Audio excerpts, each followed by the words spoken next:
नमस्कार मित्रांनो. आजकाल आपण सगळे नवीन मराठी गाणे ऐकतोय जे सध्या खूप जास्त प्रचलित आहेत. पण कधीतरी आपण जुने गाणे जे आहे याचा विचार केला आहे का? म्हणजे जे अगदीच काळाच्या ओघात सध्या मागे पडले आहेत असं म्हणू शकतो आपण. कारण जुने गाणे जर तुम्ही ऐकाल ना, मराठी जुने गाणे मी टिपिकली बोलते. हे जुने गाणे यांना एक अर्थ होता बेसिकली असं वाटतं अजूनही मला. ही गाणी फक्त असे ऐकायचेच नव्हतं तर हे अनुभवायचे सुद्धा गाणे होते. तर चला म्हणजे आजपासनं मी एक विचार केला की आपण एक मराठी गाण्यांची प्लेलिस्ट अशी चालू करूया जिथे मी तुम्हा सगळ्यांना जुने मराठी गाणे सजेस्ट करेल आणि हे आपण सगळे ऐकून बघूयात. आवडले तर वेल अँड गुड, नाही आवडले तरी काही हरकत नाही आहे. तर चला आजपासून हा एक छोटासा प्रवास सुरू करूयात जुन्या मराठी गाण्यांच्या सुंदर दुनियेत जाण्याचा. तर मी आहे प्रज्ञा पांडे आणि मी घेऊन आली आहे तुमच्यासाठी हा छोटासा एक कार्यक्रम ज्याचं नाव आहे मनस्पर्शी. मनस्पर्शी नाव या प्लेलिस्टला देण्यामागचं कारण असं की हे ते सगळे जे मराठी गाणे आहेत जे मनाला अशी आपल्या कुठेतरी लागून जातात किंवा लागून जाणं म्हणण्यापेक्षा भेदून जातात आपल्या मनाला, जिथे आपण त्या गाण्यांमध्ये स्वतःला सुद्धा झोकवून देऊ शकतो. सो हा एक छोटासा प्रयत्न माझ्याकडून जुन्या मराठी गाण्यांच्या सुंदर दुनियेत जाण्याचा, जिथे शब्दांना अर्थ होता आणि सुरांना आत्मा होता असं मला वाटतं. सो आपण हा जो मनस्पर्शी नावाचा कार्यक्रम आहे आपण हा आजच्या दिवशी चालू केला आहे. आणि आजचा दिवस निवडण्याचं कारण असं की आज आहे रामनवमी. आणि रामनवमी म्हटलं आणि गाण्यांची जर आपल्याला आठवण येत असेल तर त्यातल्या त्यात सगळ्यात महत्त्वाचा एक जो आपल्याकडे गाण्यांचा संग्रह आहे तो आहे गीत रामायणाचा. या संग्रहामध्ये गीत रामायण हे पूर्ण डिटेल पद्धतीने त्यांनी रामायण मांडलेलं आहे. स्पेसिफिकली हे लिहिलं गेलं आहे गदिमांकडनं, ज्यांना आपण गदी माडगुळकर असं म्हणतो आणि प्रेमाने आपण त्यांना गदिमा असं म्हणतो. आणि गायलेत हे सगळे गाणे सुधीर फडके यांनी, ज्यांना प्रेमाने आपण बाबूजी असं म्हणतो. असं म्हणतात की गदिमांनी रामायणाला फक्त शब्द दिले नव्हते तर प्रत्येक गाण्याच्या ओळीमध्ये एक भावना दडलेली होती. आणि जेव्हा आपण ते प्रत्येक गाणं ऐकायचो किंवा एखाद्या गाण्याचं कडवं जरी ऐकलं ना तरी रामायणात झालेला तो प्रसंग आपल्या डोळ्यासमोर ॲज इट इज असं जिवंत होत होता. म्हणजे खूप सुंदर असे गाणे लिहिलेले आहेत बेसिकली त्यांनी.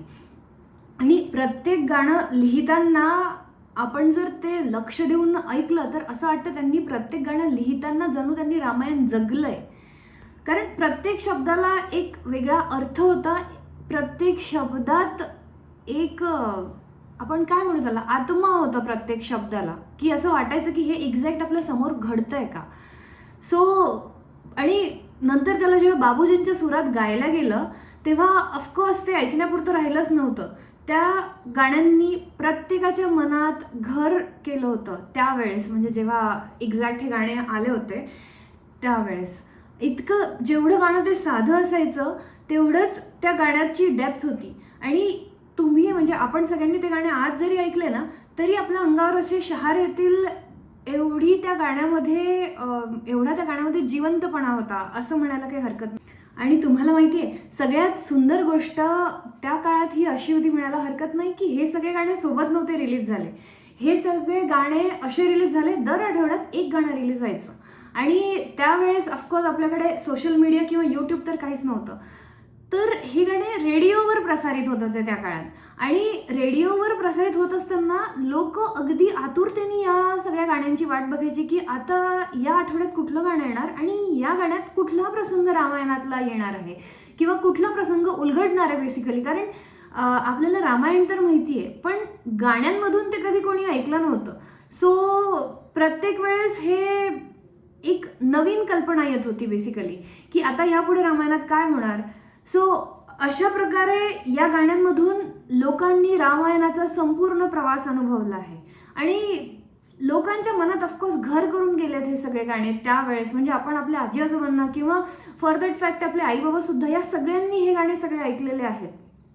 आणि त्या काळात विचार करा सोशल मीडिया सुद्धा नव्हतं की हे गाणे रिलीज झाले आणि लोकांच्या कानावर असे इझिली पडतायत. तुम्ही जोपर्यंत रेडिओ चालू करणार नाही आणि त्यावरचं ते स्टेशन लावणार नाही, त्यावेळेस ते कार्यक्रम प्रसारित होणार, तर आपल्याला त्या वेळेत अवेलेबल राहायला लागत होतं. सो त्या वेळेत अवेलेबल राहून लोकांनी हे गाणे ऐकलेत आणि खूप अशा उत्साहात लोक त्या वेळेत अवेलेबल राहत होते रेडिओवर आणि ते गाणे ऐकत होते.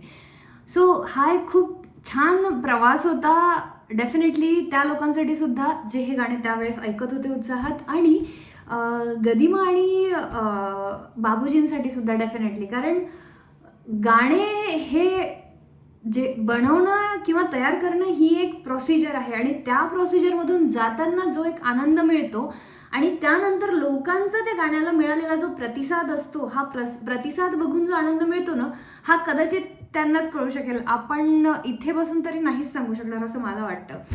सो रामनवमीच्या पर्वावर डेफिनेटली आपल्याला एक प्रसिद्ध असं गाणं घ्यायलाच लागणार आहे, ते म्हणजे राम जन्म लाग सखी.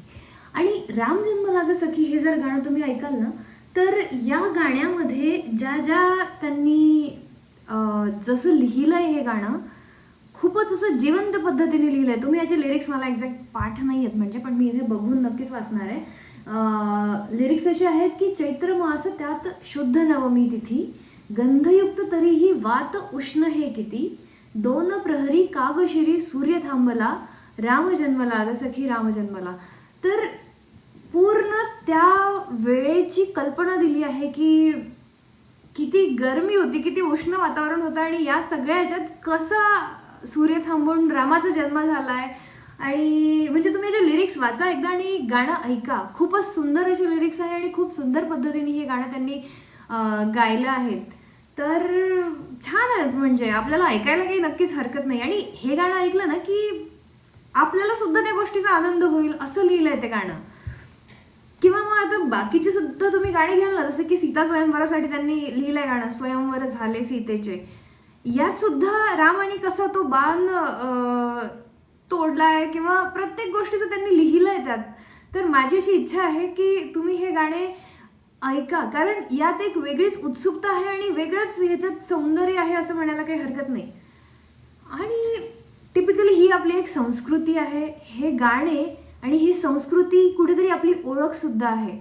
तर कदाचित, आणि मला असं वाटतं की आतापर्यंत आपल्या सगळ्या मागच्या पिढीने हे गाणे ऐकलं आहेत आणि कुठेतरी हे गाणे काळाच्या ओघात मागे पडत आहेत.